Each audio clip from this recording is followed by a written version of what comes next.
आज की क्लास बहुत महत्वपूर्ण है और इस क्लास में हम समझने की कोशिश करेंगे कि रिसर्च क्या है। बहुत सुना हुआ और बहुत प्रचलित शब्द है। आए दिन हम इस शब्द का बहुत इस्तेमाल करते हैं। रिसर्च, शोध, अनुसंधान, गवेषणा, खोज, जांच, ये बहुत सारे ऐसे शब्द हैं जो हमारी रोजमर्रा की जो जिंदगी है उसमें सारे के सारे शब्द शामिल हैं। आज की क्लास में हम बहुत गहराई से सिर्फ इस विषय पे बात करेंगे कि दरअसल रिसर्च है क्या, होता क्या है रिसर्च, और रिसर्च किसे कहेंगे। रिसर्च के समानार्थी हिंदी में जो शब्द हैं, शोध और अनुसंधान, इन दो शब्दों के अलावा और भी शब्द बहुत प्रचलित हैं रिसर्च के सिनोनिम्स के रूप में हिंदी भाषा में। और वो शब्द क्या है? अन्वेषण है, गवेषणा है, खोज है, ये शब्द भी बहुत प्रचलित हैं। लेकिन जिन दो शब्दों का सर्वाधिक प्रयोग होता है रिसर्च के लिए हिंदी में, वे दो शब्द हैं शोध और अनुसंधान। और ये जो दो शब्द हैं शोध और अनुसंधान, ये रिसर्च के कितने करीब हैं, पहले तो हम रिसर्च के अर्थ को समझने की कोशिश करेंगे, फिर हम ये समझेंगे कि शोध और अनुसंधान कितने करीब है और कितने उपयोगी है रिसर्च के बदले में शोध और अनुसंधान, और दोनों में बुनियादी अंतर क्या है, दोनों शब्दों के प्रयोग में जो बुनियादी अंतर है उसे भी हम ये समझने की कोशिश करेंगे। सबसे पहले ये समझना है कि रिसर्च आखिर आता क्यों है, कैसे आता है। तो रिसर्च आता है एक खास किस्म की भूख से, एक खास किस्म की जिज्ञासा से। मनुष्य इस दुनिया में सर्वाधिक चिंतनशील प्राणी है, विवेकशील प्राणी है, और जिज्ञासा का भाव उसकी एक मूल प्रकृति है। हर एक विषय के बारे में जान लेने की इच्छा, समझ लेने की इच्छा, जानकारी जुटा लेने की इच्छा, ये जो जिज्ञासा है, जो उसकी प्रकृति का एक बहुत मूलभूत स्वभाव है, उसी मूलभूत स्वभाव से रिसर्च या शोध का जन्म होता है। आदिकाल से जैसे जैसे मनुष्य इस धरती पे आया, उसकी जिज्ञासाओं ने दुनिया को बहुत खूबसूरत से खूबसूरत चीजें दी, और उन्हीं खूबसूरत चीजों की जो प्रक्रिया है, उन खूबसूरत चीजों को जान लेने की, खोज लेने की जो प्रक्रिया है, उसी खोज की प्रक्रिया का नाम क्या है? शोध है, रिसर्च है, या कि अनुसंधान है, आप जो कुछ भी कह लें। तो मूल प्रकृति क्या है? प्रश्न करना। और प्रश्न क्यों करते हैं आप? जब आपके भीतर जिज्ञासा का भाव उठता है। न्यूटन पेड़ के नीचे बैठा था और पेड़ से सेब गिरा। उसके मन में सवाल पैदा हुआ कि ये सेब नीचे की ओर ही क्यों गिरा। एक प्रश्न, एक जिज्ञासा, और उस जिज्ञासा के भाव ने दुनिया को क्या दिया? गुरुत्वाकर्षण के सिद्धांत को दिया ना। खोज, फिर वो खोज हुई, फिर वो जांच हुई, गहन अध्ययन, जांच पड़ताल, और उस प्रक्रिया के बाद यह नियम निकाला कि गुरुत्वाकर्षण में धरती में एक खास किस्म की जादुई शक्ति है, जिस जादुई शक्ति का नाम क्या है? गुरुत्वाकर्षण है। तो खोज की जो मूल प्रकृति है, या खोज के स्वभाव, खोज तक पहुंचने या शोध तक पहुंचने की जो मुख्य धारा है, जो मुख्य माध्यम है, वह मनुष्य की जिज्ञासा है या मनुष्य का सवाल है। उसी सवाल और जिज्ञासा की देन की वजह से वह किसी विषय के बारे में गहरी जानकारी जुटाता है, उसका अध्ययन करता है, विश्लेषण करता है। गहरे अध्ययन और विश्लेषण के बाद वह किसी एक निष्कर्ष पे पहुंचता है, किसी एक परिणाम पे पहुंचता है। और ये सारी प्रक्रियाएं जो एक जिज्ञासा से उत्पन्न हुई थी, एक प्रश्न से उत्पन्न हुई थी, और उस एक जिज्ञासा और इस एक प्रश्न ने बहुत सारी जरूरी चीजों को, जानकारियों को इकट्ठा किया, उसका अध्ययन हुआ, उसका विश्लेषण हुआ, उसके बाद एक समाधान प्रस्तुत किया गया। इसी प्रक्रिया को हम शोध या रिसर्च कहते हैं। बिल्कुल आसान भाषा में हम इसे कह सकते हैं कि शोध एक ऐसी प्रक्रिया है, एक सवाल पैदा होता है, और उस सवाल के बाद, उस जिज्ञासा के बाद किसी विषय के बारे में हम गहराई से जानकारी जुटाते हैं, ठीक है, उसे समझते हैं, उसका विश्लेषण करते हैं, और नए नए तथ्य या समाधान ढूंढते हैं या सवालों के जवाब हमें प्राप्त होते हैं। इसी प्रक्रिया को हम रिसर्च, शोध या अनुसंधान कहते हैं। आई बात समझ में? ठीक है, एक ऐसी प्रक्रिया, फिर से दोहरा रहा हूं, एक ऐसी प्रक्रिया जिसमें हम किसी गहरे सवाल से प्रेरित होते हैं, जिज्ञासा से प्रेरित होते हैं किसी भी विषय के बारे में, और जिस भी विषय के बारे में हमारे भीतर कोई जिज्ञासा पैदा होती है उससे जरूरी हम जानकारी जुटाते हैं, उसका अध्ययन करते हैं, विश्लेषण करते हैं। ठीक है, और अध्ययन और विश्लेषण के बाद उसे हम समझते हैं, नए तथ्य या समाधान देते हैं या हमारे सवालों के जवाब मिल जाते हैं। इस पूरी वैज्ञानिक प्रक्रिया को, जो कि एक क्रम में व्यवस्थित है, इसे हम शोध या रिसर्च कहते हैं। एक छोटा सा उदाहरण आपको देता हूं और उस छोटे से उदाहरण से हम इसे और स्पष्ट कर सकेंगे या और आसान हो जाएगा हमें समझना। आपके घर में गमले लगे होंगे। एक दिन आपने देखा कि गमले में लगा फूल का एक पौधा सूख रहा है। जब आपने देखा तो एक जिज्ञासा पैदा हुई, आपके भीतर एक सवाल पैदा हुआ कि यह पौधा क्यों सूख रहा है। जिज्ञासा, प्रश्न। जब जिज्ञासा पैदा हुई, प्रश्न पैदा हुआ, तो आपने वो पौधा क्यों सूख रहा है, ठीक, इसके बारे में आपने तथ्यों के हवाले से जानकारी इकट्ठा करना शुरू कर दिया। आपने मिट्टी को देखा, गमले में जो मिट्टी है उसे देखा, उसे कितनी रोशनी मिल रही है इसे देखा, कितनी मात्रा में पानी दिया जा रहा है, ये सारी जानकारी आपने एकत्रित की। उस जानकारी को एकत्रित करने के बाद आपने विश्लेषण करना शुरू किया और विश्लेषण में आपने ये पाया कि सब तो ठीक है, लेकिन पौधे को जरूरत से ज्यादा रोशनी मिल रही है और जरूरत से कम पानी मिल रहा है।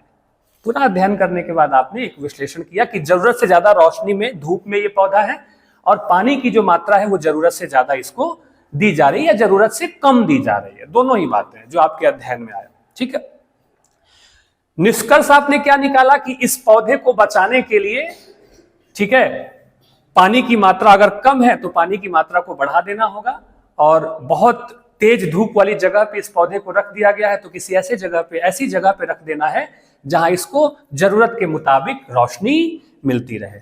ठीक है, आपने नतीजा निकाला और उस पौधे को, यानी कि उस गमले को आपने उठाया और ऐसी जगह पे रख दिया जहां बहुत ज्यादा धूप उसे न लगती हो, और आपने उतना पानी देना शुरू कर दिया जितनी पानी की उसको जरूरत है। यही है रिसर्च। एक सवाल पैदा हुआ, उस सवाल से संबंधित आपने जानकारी एकत्रित की, उस एकत्रित की गई जानकारी का आपने विश्लेषण किया, विश्लेषण के बाद आप एक निष्कर्ष पे पहुंचे, और उस निष्कर्ष के बाद क्या समाधान हुआ, उस समाधान को आपने कर दिया, और ये पूरी की पूरी प्रक्रिया क्या हो गई? रिसर्च हो गई। यही है अनुसंधान, यही है रिसर्च। एक ऐसी व्यवस्थित वैज्ञानिक, एक ऐसी सुव्यवस्थित और वैज्ञानिक प्रक्रिया जिसमें तथ्यों का, ठीक है ना, अध्ययन किया जाता है, विश्लेषण किया जाता है। अध्ययन और विश्लेषण क्यों किया जाता है? क्योंकि कोई प्रश्न खड़ा होता है मन में, कोई जिज्ञासा मन में खड़ी होती है, और उसके बाद उससे जुड़े तथ्यों का अध्ययन करना, जानकारी जुटाना, विश्लेषण करना, किसी निष्कर्ष पे पहुंचना और फिर समाधान प्रस्तुत करना, इस पूरी प्रक्रिया को हम रिसर्च, अनुसंधान या शोध कहते हैं। अब इसमें महत्वपूर्ण बात यह है कि एक जो शोधार्थी होता है या एक जो रिसर्चर होता है उसे बहुत धैर्यवान होना चाहिए, न्यूट्रल होना चाहिए। ठीक है, पहले से ही अगर आप कोई निष्कर्ष लेकर के मन में चल रहे हैं तो आप एक बहुत अच्छे शोधार्थी नहीं हो पाएंगे, या पहले से ही आप किसी विषय को लेकर के आप जजमेंटल हैं तो भी आप एक अच्छे शोधार्थी नहीं हो पाएंगे। रिसर्च का मजा तब है जब आप बिल्कुल न्यूट्रल से किसी निर्णायक बिंदु पे पहुंचे, या किसी निर्णायक या किसी वाजिब ठोस कारणों सहित किसी निर्णायक बिंदु पे आप पहुंच सके। और यह जो रिसर्च है यह विज्ञान से जुड़ा हो सकता है, सामाजिक विज्ञान से जुड़ा हो सकता है, मेडिकल साइंस से जुड़ा हो सकता है, लिटरेचर से जुड़ा हुआ हो सकता है, या किसी व्यक्ति से भी जुड़ा हुआ हो सकता है। जैसे आपके मन में एक सवाल आया, क्या महात्मा गांधी महान थे? प्रश्न, जिज्ञासा। इस जिज्ञासा ने आपको विवश किया कि आप महात्मा गांधी के जीवन से जुड़े हुए हर एक पक्ष की जानकारी जुटाएं, उसका अध्ययन करें, उसका विश्लेषण करें, तब जाकर आप किसी एक नतीजे पे पहुंच सकेंगे कि क्या वे महान थे या नहीं थे।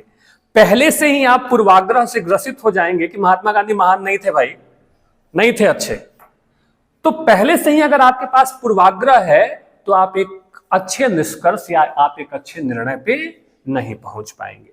तो एक अच्छे शोधार्थी या रिसर्चर का एक प्रधान गुण होता है कि वह न्यूट्रल रहे, सामान्य रहे और सामान्य से फिर किसी निर्णय की ओर वो आगे बढ़ सके। आगे बात समझ में। अब ये जो शब्द है रिसर्च, अंग्रेजी का शब्द है, और अंग्रेजी में जो रिसर्च शब्द आया है यह फ्रेंच से आया है।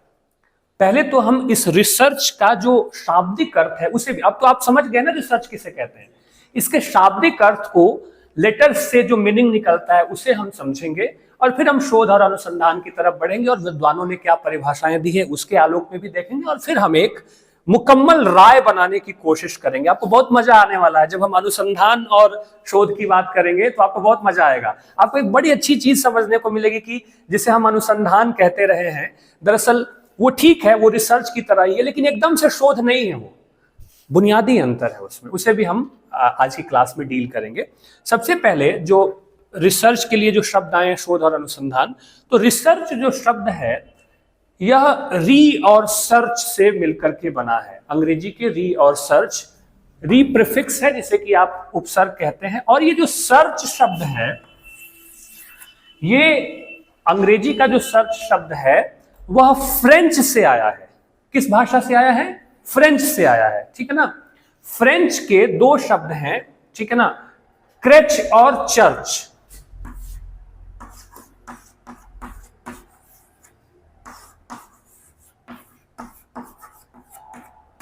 ये है क्रेच और ये है चर्च।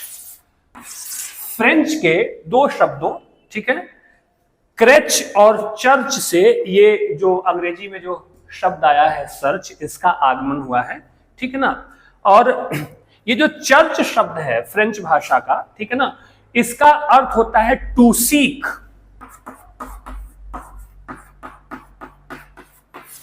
टू सीक का मतलब होता है खोजना, ठीक है, और एक और इसका अर्थ होता है सिस्टमेटिक।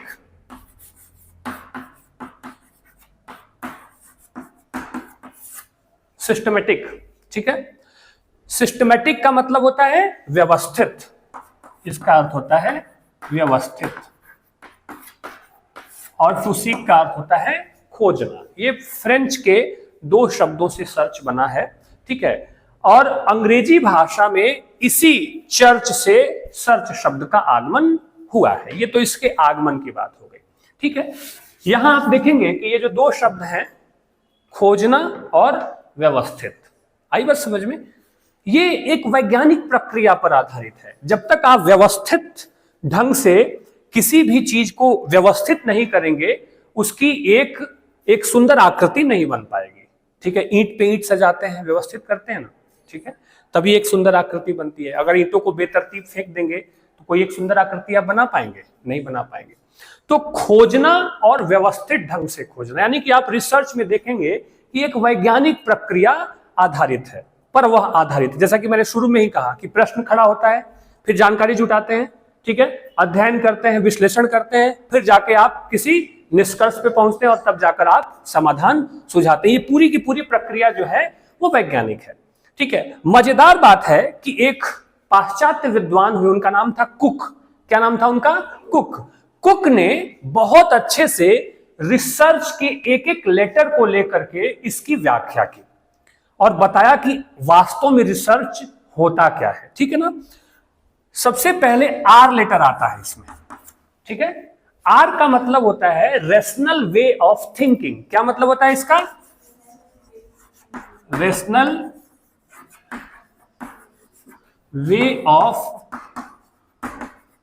थिंकिंग, ठीक है। रेशनल वे ऑफ थिंकिंग का मतलब होता है विचार करने का तर्क संगत ढंग। क्या मतलब होता है? विचार करने का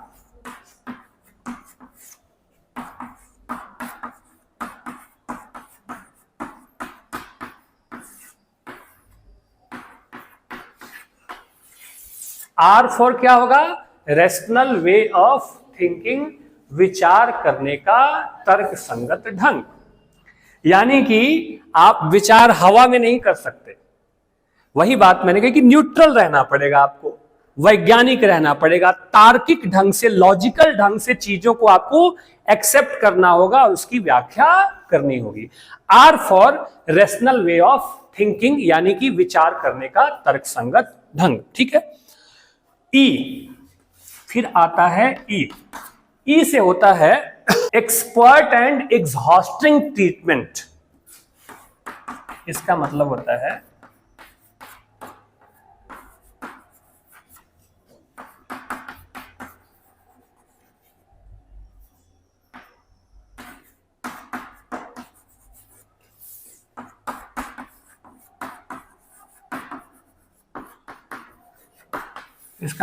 है एक्सपर्ट एंड एग्जॉस्टिंग ट्रीटमेंट।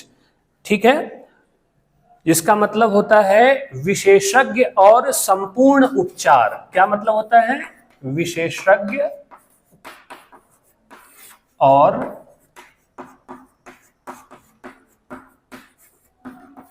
संपूर्ण उपचार, ये इसका मतलब होता है। ठीक है। यानी कि उस विषय की एक्सपर्टीज, विशेषज्ञता आप हासिल करते हैं और जरूरी समाधान आप वहां पे देते हैं। आगे बात समझ में? R for rational way of thinking और E for expert and exhausting treatment. ठीक है। अब क्या आएगा? थोड़ा बोर्ड छोटा है, नहीं तो हम पूरा इसी पे लिखते। ठीक है। S, R E S. S होता है search and solution.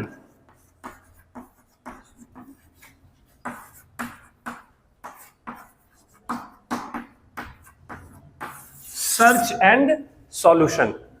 Search and solution का मतलब क्या होगा? खोज और समाधान। ठीक है। आपने खोजा और उसका आपने समाधान भी निकाला। खोज और समाधान। आई बात समझ में? क्या हो गया? आर हो गया, ई हो गया, एस हो गया। ठीक है। फिर ई आएगा। ठीक है। यहां पे ई का मतलब होता है एग्जैक्टनेस।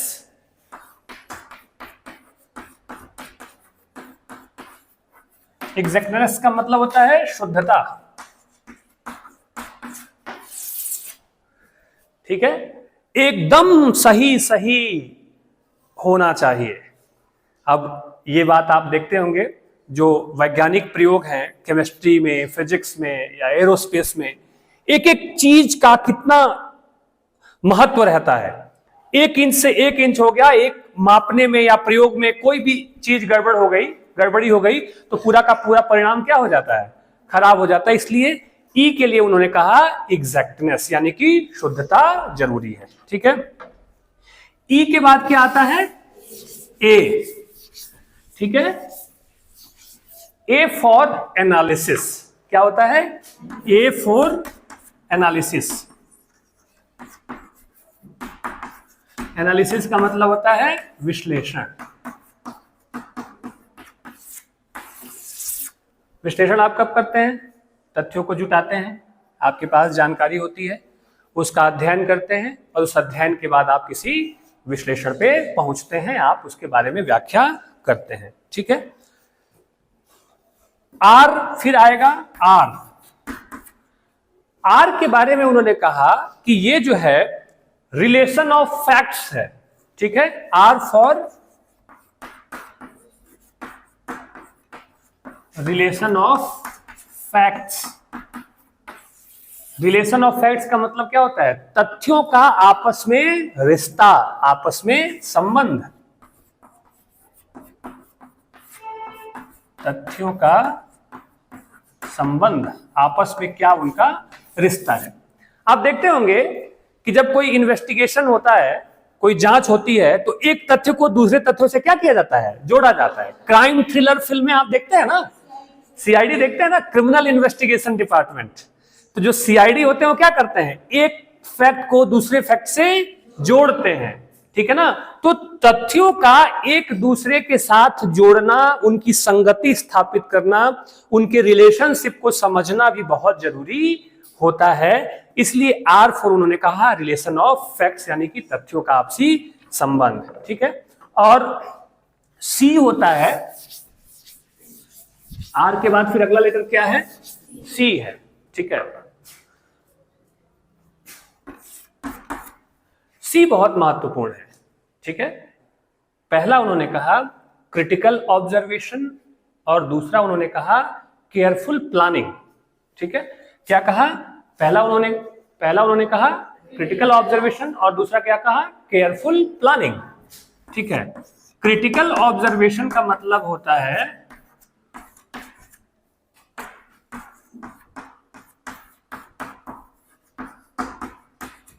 पहला, और फिर दूसरा कहा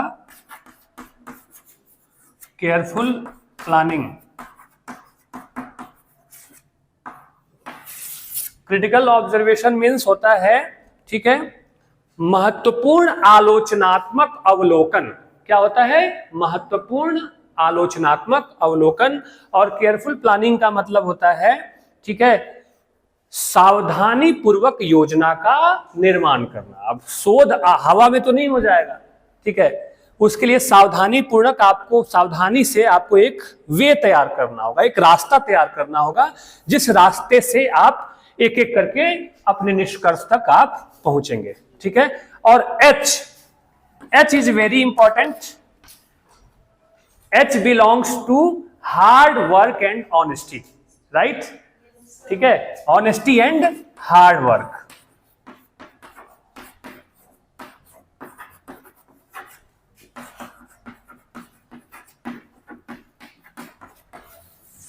ये रिसर्च जो है वो यूं ही नहीं हो जाता है, इसके लिए आपको कठिन परिश्रम की जरूरत पड़ती है और इसके लिए आपको एक ईमानदारी भी चाहिए, ऑनेस्टी भी चाहिए। अब आप देखिए ये जो रिसर्च है ये अपने आप में कितनी गहरी और गंभीर बातों को सजोए हुए है। सोच के देखिए, एक एक लेटर को कितने बढ़िया से उन्होंने एक्सप्लेन किया। एक एक लेटर में एक एक गंभीर अध्याय छुपा हुआ है, एक गंभीर विषय छुपा हुआ है, और उस गंभीर चीजों को जब आप एक साथ आत्मसात करते हैं और उस पर जब आप काम करते हैं, तब जाकर के आप एक अच्छे शोधार्थी बनते हैं, या एक अच्छा शोध आप समाज के लिए या दुनिया के लिए क्या करते हैं, प्रस्तुत करते हैं। आई बात समझ में? यानी कि शोध जो है यह एक गंभीर सीरियस वर्क है, बहुत गंभीर काम है, जिसमें R for rational way of thinking, जिसमें आपको तर्कपूर्ण ढंग से विचार करना है, सोचना है। तर्कपूर्ण ढंग से आप विचार तभी करेंगे जब आप पूर्वाग्रहों से ग्रसित नहीं होंगे, ठीक है। ई फॉर क्या है, एक्सपर्ट एंड एग्जॉस्टिंग ट्रीटमेंट, ठीक है, विशेषज्ञता आपको हासिल करनी होगी उस विषय की अध्ययन के दौरान, और फिर आप एक कोई बेहतर समाधान सुझा सके। S for search and solution, खोज और समाधान, ठीक है। ई फॉर एग्जैक्टनेस, शुद्धता, ठीक है। ए फॉर एनालिसिस, विश्लेषण, और R for relation of facts, तथ्यों का आपस में संयोजन। सी फॉर क्रिटिकल और केयरफुल प्लानिंग। केयरफुल प्लानिंग बहुत इंपॉर्टेंट है।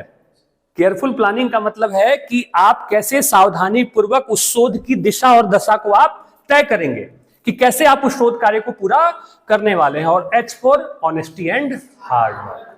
आई बात समझ में? तो कुक ने इतने बेहतर ढंग से, ठीक है, रिसर्च के एक एक लेटर से एक एक सेंटेंस निकाल करके, एक एक गहरी बात निकाल के, और इसकी इन्होंने क्या की, व्याख्या की। अब आते हैं रिसर्च के लिए जो शब्द हैं हिंदी में, शोध और अनुसंधान पे, ठीक है।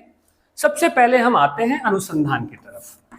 इसलिए हमने रिसर्च के समझ लेने के बाद इस तरफ रुख किया, ताकि आपसे मैं पूछूंगा कि आप बताइए कि रिसर्च के लिए किस शब्द का आप इस्तेमाल करना ज्यादा जरूरी समझेंगे या किस शब्द के करीब आप खुद को पा रहे हैं।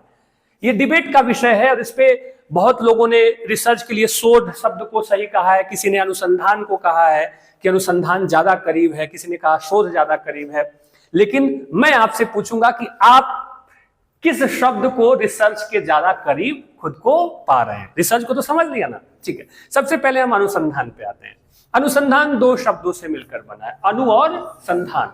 ये मूलतः संस्कृत का शब्द है, ठीक है। अनु इसमें उपसर्ग लगा है और अनु का अर्थ होता है पीछे, ठीक है, क्रमबद्ध या फलस्वरूप। अनुवाद पढ़ाते हुए आपने देखा होगा, अनु मतलब पीछे और वाद मतलब बोलना, पढ़ा है ना। तो अनु का अर्थ होता है पीछे, बाद में, और इसका दूसरा अर्थ होता है क्रमबद्ध तरीके से, सिलसिलेवार ढंग से, ठीक है। और संधान का अर्थ होता है लक्ष्य करना या निशाना लगाना। आई बात समझ में? संधान करते ना, तीर धनुष से संधान, तो संधान का अर्थ होता है लक्ष्य करना या निशाना लगाना, ठीक है। अब आप इसका शाब्दिक अर्थ होगा कि किसी विषय पर क्रम से या सम्यक ढंग से, ठीक है ना, जो विचार किया जाता है उसे हम अनुसंधान कहते हैं। यही मतलब हुआ। अनु मतलब पीछे यानी कि क्रम से, और संधान मतलब लक्ष्य निर्धारित करना, निशाना लगाना। तो इसका सामान्य अर्थ क्या हुआ कि किसी भी विषय पे जब हम व्यवस्थित ढंग से, क्रमागत ढंग से विचार करते हैं, उसको प्राप्त करते हैं, उसके बारे में चिंतन करते हैं और किसी निर्णय तक पहुंचते हैं, उसे हम क्या कहते हैं? अनुसंधान कहते हैं। एक अर्थ ये हुआ। अनुसंधान का विश्लेषण दो और शब्दों के आधार पर किया जाता है और वे दो शब्द हैं अनुसंधा और संधान, ठीक है। ये दो शब्द अनुसंधा और संधान, इन दो शब्दों के आधार पर भी अनुसंधान के बारे में विचार किया जाता रहता है। संधान के बारे में आपको बता चुका हूं कि संधान का अर्थ होता है लक्ष्य निर्धारित करना, ठीक है। और अनुसंधा का अर्थ होता है टूटे हुए बिखरे हुए सूत्रों को जोड़ना। जो चीजें टूटी हुई हैं, जो चीजें बिखरी हुई हैं, उन टूटी हुई बिखरी हुई चीजों को क्या करना? आपस में जोड़ना, ठीक है। इस प्रकार अनुसंधान का जो अर्थ हुआ वह हुआ टूटे बिखरे सूत्रों को जोड़ना या संगतिकरण, तथ्यों का संगतिकरण।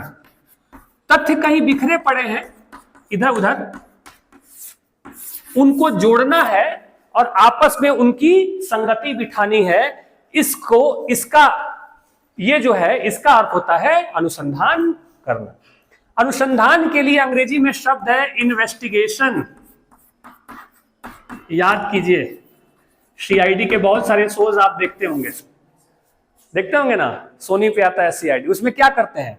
अच्छा ये हुआ, अच्छा फिर ये हुआ, इतने बजे ये हुआ, इतने बजे ये हुआ, इतने बजे आदमी कहां था, इतने बजे आदमी कहां था। बिखरे हुए तथ्य है ना। उन तथ्यों को देखते हैं, उनकी आपस में संगति करते हैं और एक निर्णय पे पहुंचते हैं कि अच्छा, यानी कि यही व्यक्ति है जिसने हत्या की होगी या इसने यही कातिल रहा होगा। मोबाइल से लोकेशन ढूंढते हैं, जगह तलाशते हैं, देखें आपने ना। अनुसंधान का मतलब हुआ कि बिखरे हुए तथ्यों की आपस में संगति स्थापित करके और किसी एक नतीजे पे पहुंच जाना अनुसंधान कहलाता है, ठीक है। अब एक सवाल है कि शोध में यह काम तो किया जाता है, शोध में यह काम होता है ना, R for relation of facts. शोध में यह काम तो किया जाता है, लेकिन क्या सिर्फ इतना ही किया जाता है? क्या रिसर्च में सिर्फ रिलेशन ऑफ फैक्ट्स ही होता है क्या? नहीं होता है ना, और भी बहुत सारी चीजें होती है ना। चलिए, ये तो हो गया अनुसंधान। अब आते हैं शोध के ऊपर। मैंने अभी एक जो सवाल पूछा कि क्या सिर्फ इतना ही होता है, इसका मतलब है, अभी जब दूसरा सवाल पूछूंगा तब आपको पता चलेगा कि मैंने ये क्यों कहा था। अब आते हैं हम शोध के ऊपर, ठीक है। अभी हमने अनुसंधान देखा, अब हम आते हैं शोध के ऊपर, ठीक है। शोध शब्द जो है वह संस्कृत के शुद्ध धातु से बना है। किस धातु से बना है? शुद्ध धातु से, ठीक है। शुद्ध धातु में घञ् प्रत्यय लगाने से, ठीक है ना, घञ् प्रत्यय लगाने से शोध धातु में यह शोध शब्द बना हुआ है, इससे इसकी निष्पत्ति होती है, ठीक है। शोध का अर्थ होता है शुद्ध करना, संस्कारित करना अथवा शोधन करना। ठीक है। मनुस्मृति में शोध शब्द का प्रयोग किया गया है स्पष्ट करने के अर्थ में और संदेह को दूर करने के अर्थ में। ध्यान दीजिएगा, मनुस्मृति में शोध का प्रयोग किया गया है संदेह को दूर करने के अर्थ में और अर्थ को स्पष्ट करने के अर्थ में। यानी कि कुछ झिलमिल है, कुछ अधूरा है जिसे स्पष्ट होना है, कोई संदेह है, कोई शंका है, कोई प्रश्न है जिसे दूर करना है। मनुस्मृति में शोध का प्रयोग इस अर्थ में किया गया है। ठीक है। अध्ययन के क्षेत्र में जो अध्ययन अध्यापन हम करते हैं, ठीक है, तो शोध शब्द का प्रयोग स्वतः ही विज्ञान या जो सामाजिक जीवन है उस विज्ञान, सामाजिक जीवन या लिटरेचर में सत्य का उद्घाटन, शोध शब्द का प्रयोग सत्य के उद्घाटन के लिए किया जाता है कि सामाजिक विज्ञान का विषय हो, किसी का जीवन हो, ठीक है ना, या कोई भी ऐसा विषय हो जिसमें हम किसी सत्य का उद्घाटन करते हैं, अध्ययन के लिए, अध्ययन अध्यापन के क्षेत्र में शोध का प्रयोग इसके लिए किया जाता है। अब आप देखें, जिस प्रकार द्रव्यों का और धातुओं का शुद्धिकरण किया जाता है ना, पहले अशुद्ध होते हैं, फिर उनका शुद्धिकरण किया जाता है और शुद्ध होने के बाद फिर उनको उपयोग में लाया जाता है। तो जिस प्रकार द्रव्यों और धातुओं के शुद्धिकरण के लिए एक निश्चित प्रक्रिया भी तो अपनाई जाती है, ऐसे तो हो नहीं जाता है, अलग अलग प्रक्रियाओं से उसको शुद्ध किया जाता है। उसी प्रकार तथ्यों को शुद्ध करने के लिए शोध में एक निश्चित प्रक्रिया अपनाई जाती है। और वो निश्चित प्रक्रियाएं कौन सी हैं? वो सारी निश्चित प्रक्रियाएं जो रिसर्च के अंतर्गत आती हैं, ठीक है ना, वो सब शोध के अंतर्गत आती हैं। क्योंकि जब आपको सत्य की खोज करनी है, तो सत्य की खोज करनी है तो याद करिए R for rational way of thinking, आपको तर्क संगत ढंग से विचार करना होगा। ठीक है। E for expert and exhausting treatment. ठीक है। फिर S फॉर क्या होता है? Search and solution. E for exactness. ये सारी चीजें मिलेंगी। और H for honesty and hard work. ये सारी चीजें मिलेंगी तभी जाकर के आप सत्य तक पहुंच पाएंगे। सत्य की खोज करना आसान काम नहीं है और ये सत्य की खोज सदियों से हो रही है, जमाने से हो रही है। सवाल आया ना मन में, मैं कौन हूं? मैं कौन हूं? मैं दुनिया में क्यों आया हूं? दुनिया में आने का मेरा मतलब क्या है? अर्जुन के मन में सवाल आया तो कृष्ण ने श्रीमद् भगवत गीता का उपदेश दिया। तो ये जो सवाल हैं, खुद को खोजने, खुद को पाने, खुद के अस्तित्व को दुनिया में टटोलने, ये सारे सवाल कहां तक पहुंचाते हैं? एक खास किस्म के सत्य तक पहुंचाते हैं। शोध का जो निहितार्थ अर्थ है वह सत्य की प्राप्ति है। तथ्यों के हवाले से, प्रक्रियाओं से गुजरकर, तार्किक होकर, उसका विश्लेषण करते हुए, खोज करते हुए एक निश्चित सत्य तक पहुंचना, यह अर्थ होता है शोध का। ठीक है, आई बात समझ में। और अनुसंधान का अर्थ होता है तथ्यों की आपस में संगति बिठाते हुए किसी निष्कर्ष पे पहुंचना। अब सवाल आपसे मैं पूछना चाहता हूं, रिसर्च के लिए जो सर्वाधिक उपयोगी शब्द है वो क्या होना चाहिए? वाह, कैसे, क्यों होना चाहिए शोध?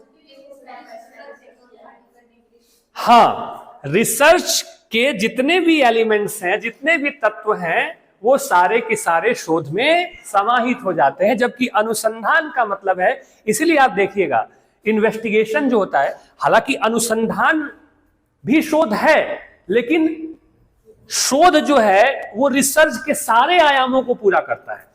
कहने का भाव यह है कि अनुसंधान शोध का ही एक हिस्सा मान सकते हैं, उसकी एक प्रक्रिया को पूरा करता है। हालांकि बहुत सारे लोगों ने रिसर्च के लिए अनुसंधान शब्द का प्रयोग किया है, अनुसंधान को सही ठहराया है, लेकिन लिटरेचर में मेरा भी ये मानना है, मेरी भी राय यही है।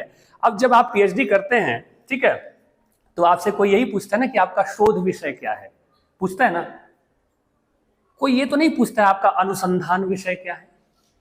जब कोई क्रिमिनल इन्वेस्टिगेशन डिपार्टमेंट सीआईडी का काम कर रहा है तो उससे तो ये नहीं पूछता है कोई कि तुम किस विषय पे शोध कर रहे हो, उससे ये पूछा जाता है कि तुम किस विषय पे इन्वेस्टिगेशन कर रहे हो। This is the difference. आप व्यवहारिक जीवन में भी महसूस करते, आप किसी सीआईडी इंस्पेक्टर से जाके कहिए तुम्हारा शोध विषय क्या है, घबरा जाएगा, वो घबरा जाएगा कि नहीं घबरा जाएगा। ठीक है, आप पीएचडी स्कॉलर हैं और आपसे पूछा जाए कि आप किस टॉपिक पे इन्वेस्टिगेशन कर रहे हो, अटपटा लग रहा है ना।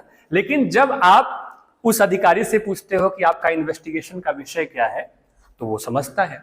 तो इन्वेस्टिगेशन शोध का एक जरूरी हिस्सा है। इस तरह से आप ये मुझे जो जहां तक बात समझ में आ रही है, अगर आप सोच के और आइएगा, आप लोग और सोच के आइएगा और आपको लगता है कि मैंने जो सोचा है और जो कहा है उसके इतर और भी कोई बात, कोई तर्क, कोई विचार आपके पास है तो बिल्कुल आपका स्वागत है। मैं चाहता हूं कि मेरी क्लास में हम बहुत लोकतांत्रिक ढंग से, है ना, और मैं चाहता हूं कि मेरे विद्यार्थी हैं उनमें एक असहमति का विवेक पैदा हो सके, अपना विचार, अपने ढंग से सोचने समझने की बात, और वह बात इतनी शानदार हो कि मुझसे असहमति हो उसमें और मुझे आनंद आएगा, मुझे खुशी होगी। ठीक है, और उस तरह की असहमति तक पहुंचने के लिए आपको बहुत अध्ययन और समझ की जरूरत पड़ेगी और ये बहुत अच्छी बात है। तो आप शोध करेंगे, फिर क्या करेंगे, आप शोध करेंगे। अब जब होगा कि अनुसंधान और शोध में क्या सही शब्द है तो भी आप क्या करेंगे, शोध ही करेंगे। आई बात समझ में? तो ये एक बहुत मजेदार बात हो सकती है। तो इस तरह से हम कह सकते हैं कि शोध एक ऐसी वैज्ञानिक प्रक्रिया है जिसमें किसी जिज्ञासा के बाद, किसी प्रश्न के उत्पन्न हो जाने के बाद उससे जरूरी जानकारी जुटाना, तार्किक ढंग से उसका विश्लेषण करना, ठीक है ना, विशेषज्ञता हासिल करना, एनालिसिस करना, खोज करना, समाधान सुझाना, तथ्यों की आपस में संगति बिठाना, ईमानदारी और मेहनत से काम करना और अंत में एक निष्कर्ष पे पहुंचना, ये सारा कुछ शोध का हिस्सा होता है या इसे हम शोध कहते हैं। आगे बात समझ में? अब शोध को लेकर कोई कंफ्यूजन तो नहीं है आपके मन में? एक दो विद्वानों की परिभाषा आपको बता देता हूं और फिर हम क्लास समाप्त करेंगे। ठीक है, एडवांस्ड लर्नर डिक्शनरी जो है, ठीक है, एडवांस्ड लर्नर डिक्शनरी में शोध की परिभाषा देते हुए कहा गया है कि अनुसंधान विशेष रूप से नए तथ्यों की खोज के लिए की जाने वाली एक सावधानीपूर्ण जांच है। नए तथ्यों की खोज के लिए की जाने वाली जो एक सावधानीपूर्ण जांच होती है उसे क्या कहा, अनुसंधान कहा, एडवांस्ड लर्नर डिक्शनरी में। हालांकि ध्यान रखिएगा कि अनुसंधान और शोध दोनों रिसर्च के लिए प्रयोग होते हैं, गवेषणा भी है, अन्वेषण भी है, खोज भी है, लेकिन ये दो शब्द प्रयोग होते हैं ज्यादातर मात्रा में। ठीक है, J.W. क्रेसवेल, क्या नाम था, J.W. क्रेसवेल, उन्होंने कहा कि अनुसंधान किसी विषय के बारे में जानकारी एकत्र करने और विश्लेषण करने की प्रक्रिया है, जिसके बारे में हम बात कर चुके हैं। ये आपको इसलिए भी बता रहा हूं कि परीक्षा में प्रश्नों का उत्तर लिखते हुए आपके पास और स्टडी मटेरियल होना चाहिए ताकि आप उत्तर को सुव्यवस्थित ढंग से लिख सकें। तो J.W. क्रेसवेल ने कहा कि अनुसंधान किसी विषय के बारे में जानकारी एकत्र करने और विश्लेषण करने की एक प्रक्रिया है। बाबू गुलाब राय ने परिभाषा दी और उन्होंने कहा कि अनुसंधान एक व्यापक शब्द है, अनुसंधान वैज्ञानिक विषयों का ही होता है और साहित्यिक विषयों का भी। उन्होंने कहा कि अनुसंधान वैज्ञानिक विषयों का भी होता है और साहित्यिक विषयों का भी होता है। अंतर सिर्फ यह है कि विषय की आवश्यकताओं और प्रयोग की पद्धतियों में अंतर है। ठीक है, और प्रयोग की पद्धतियों में अंतर है, और जो अब साइंस से जुड़े हुए जो शोध हैं वो लैब में होंगे, उनके प्रयोग किए जाएंगे। लिटरेचर से जुड़े हुए जो या समाज विज्ञान से जुड़े हुए जो विषय हैं उसमें आपको खोज करना होगा, जीवन में उतरना होगा, गहराई में उतरना होगा, किसी के जीवन की प्रयोगशाला को झांकना होगा। ठीक है, लैब में जाके आपको अब महात्मा गांधी के जीवन के बारे में आपको जाना है तो आप लैब में नहीं बैठ सकते हैं, उनसे जुड़े हुए लोगों के बीच में जाना होगा, उनसे जुड़ी हुई किताबें पढ़नी होगी, वो किस तरह से सोचते थे, देखते थे, वो जानना होगा। तो अंतर है, ठीक है, लेकिन दोनों में वैज्ञानिक प्रक्रिया का ही पालन किया जाता है। ठीक है, डॉक्टर नगेंद्र ने कहा कि किसी लक्ष्य को सामने रखकर एक दिशा में आगे बढ़ना शोध कहलाता है। कोई एक चीज आपने तय किया, प्रश्न आया और उस प्रश्न के समाधान को लेकर के आप आगे बढ़ रहे हैं, इसे उन्होंने क्या कहा, शोध कहा। और परशुराम चतुर्वेदी ने परिभाषा दी कि अनुसंधान की प्रक्रिया के अंतर्गत केवल किसी विषय का चिंतन या गवेषणा का समावेश नहीं रहता, बल्कि सूक्ष्म विश्लेषण और निरीक्षण को भी महत्व दिया जाता है, जैसे कि आलोचना में आप करते हैं। इसलिए इसके लिए एक शब्द आलोचना भी बहुत लोग प्रायः प्रचलित कर देते हैं, प्रयोग में लाते हैं। आलोचना का मतलब होता है कि गहराई से किसी चीज को देखना, समझना और जानना। ठीक है, तो इस प्रकार आप अब जब आप अपनी एक समझ बनाएंगे तो आपकी समझ ये बन सकती है कि शोध क्या है। एक हंगर ऑफ नॉलेज, ठीक है ना, एक गहरी जिज्ञासा से पैदा हुआ किसी विषय के बारे में जानकारी, गहरी जानकारी। और गहरी जानकारी कैसे आती है? पुरानी सारी जानकारी को, तथ्यों को आपको इकट्ठा करना है, उनका गहन अध्ययन करना है, विश्लेषण करना है, नए तथ्य, निष्कर्ष और समाधान आपको प्रस्तुत करना है। और यही नए तथ्य और समाधान प्रस्तुत करने की जो प्रक्रिया है, जो एक जिज्ञासा से उत्पन्न हुई थी, गहरी जिज्ञासा से उत्पन्न हुई थी किसी भी विषय के बारे में, फिर आपने खोजबीन की, जानकारी इकट्ठी की, अध्ययन किया, विश्लेषण किया, समाधान प्रस्तुत किया तार्किक ढंग से, ठीक है ना, बहुत विशेषज्ञतापूर्ण ढंग से, ईमानदारी से, मेहनत करके, और एक निष्कर्ष, एक बिंदु पे आप पहुंचे। इस पूरी प्रक्रिया, जो कि एक बहुत ही वैज्ञानिक और क्रमबद्ध प्रक्रिया है, इस पूरी प्रक्रिया को हम शोध कहते हैं। अब बात समझ में आई? अब शोध कैसे करना है ये भी समझ में आ गया होगा। कल को आप शोधार्थी बनेंगे। अगली क्लास में हम शोध के बारे में, उसकी विशेषताएं, शोध के प्रकार इत्यादि पे चर्चा करेंगे। मुझे लगता है कि आज की क्लास में हमने बहुत तसल्ली से इस विषय में जानकारी हासिल कर ली है। इसके बाद भी आपके मन में कोई सवाल है अगर, तो आप पूछ सकते हैं। कोई सवाल नहीं है तो स्थगित की जाए आज की क्लास। ठीक है, लंबी क्लास हो गई, मुझे लगता है बोर हो गए तुम लोग। नहीं सर।